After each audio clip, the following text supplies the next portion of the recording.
Beyond the Mic with Sean Dillon. We're joined on the start line by an actress and singer. You've seen her on Criminal Minds, Friends, and now the voice of Birdgirl on Adult Swim. We welcome Paget Brewster. Hello, Sean. Happy to be here. Paget, let's go beyond the mic. You've not only been an actress, but have voiced for DuckTales, American Dad, and more.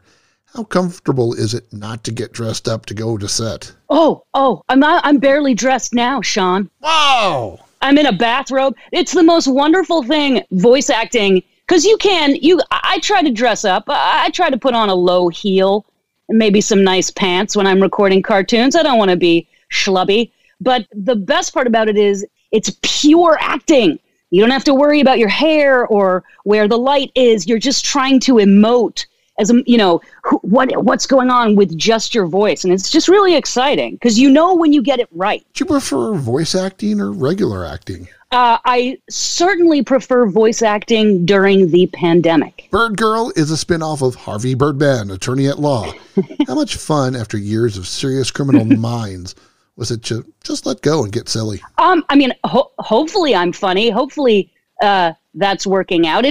Both kinds of acting are great in different ways. I wouldn't say I prefer voice over, on set around a bunch of people acting, but they're very different. And actually, Criminal Minds is a very funny set because it was so serious. We were constantly making each other laugh. You're hanging out with people like a corpse. Someone's a corpse for the day. It's hard not to laugh when they're eating crackers on a morgue table. Like, there is a lot of joy to be had in very serious situations. Growing up in Massachusetts, you went to the Parsons School of Design. What part of design intrigued you the most? I just wanted to live in New York City. That's actually a great regret of mine. I fleeced my parents, and I feel really bad. I didn't get a scholarship. I went to Parsons for 1 year in New York City. I lived in the George Washington Welfare Hotel. I just wanted to act. So I went around and apologized to all of my teachers. My parents are teachers. So I apologized to my teachers and said, this is just a con job. I just wanted to live in New York City. So I got into an art college and I dropped out and was did a lot of bartending and waitressing for another 7 years before I got a job on camera. The pandemic has changed the way people live. How has your life changed since the quarantine? Yeah, and I recognize that I'm extremely fortunate in that I love my husband. We have been locked in this house together for 388 days. I looked at my book. He records my voiceover work.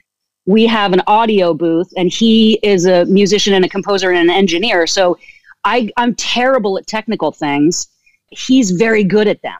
So he records me for all of these, for all of the animation work and narration work I've been able to do during quarantine. We were just very lucky that we've saved money to be safe during this time. And we invested some of that money into the audio booth so that we can record. Otherwise, we would have no income and we would have no insurance. And it would have been a lot scarier. How are you doing? Me, I'm doing good. We're talking today courtesy of my home studio. And yes, I'm wearing pants, so life is good. Time's running out, so it's time for the Rocky Nate. 8 random questions. Answer with the first thing that comes to your mind. There's no pressure. Ready. Favorite color? Blue. How have your parents reacted to watching you work, especially your cartoon work? Oh, I don't think they watch it. My mom really likes Korean soap operas, and my dad just likes, action movies. So sometimes they would watch an episode of Criminal Minds, but they would just fast forward until I was talking, and then fast forward until I was talking again. They're very proud, though. They're very proud, which is nice. Favorite TV show you aren't in? Oh, Top Chef. Now, which season was your favorite? Oh, I've watched all 17 seasons 4 times through during the pandemic. So season 18 just started. I have the new episode. I know that's not acting, but it's my favorite show. Sometimes cooking shows is like acting. Do you prefer sunrises or sunsets? Sunsets. How about a favorite wine? The Kendall Jackson Sauvignon Blanc. Trick question time. What's better, The Police, Duran Duran, or Mechanical Bride? Well, Mechanical Bride was my band, and we were not good.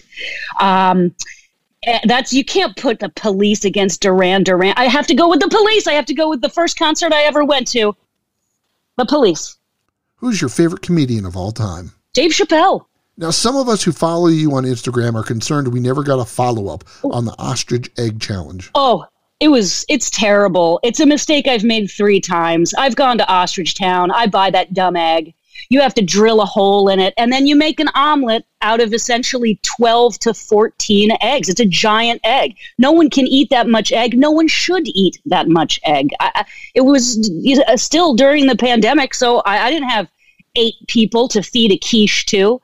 It's a mistake. Buy the empty egg and put it on your mantle. Don't buy the whole egg with the egg yolk in it. She prefers sunsets, loves the color blue, and is an amazing cook. Go see her Instagram for more.